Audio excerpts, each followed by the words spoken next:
In this tutorial, I'll show you how to use Tracfone card. Firstly, choose either an airtime card or no contract monthly plan to keep your Tracfone service active. Go to tracfone.com.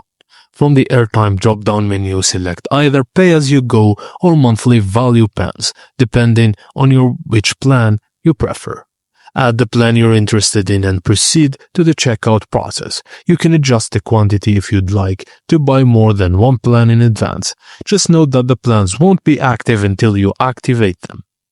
You can buy additional Tracfone minutes from over to 90,000 retailers such as King Soopers, Safeway, Rite Aid, Walgreens. Use the Tracfone store finder to locate a retailer near you.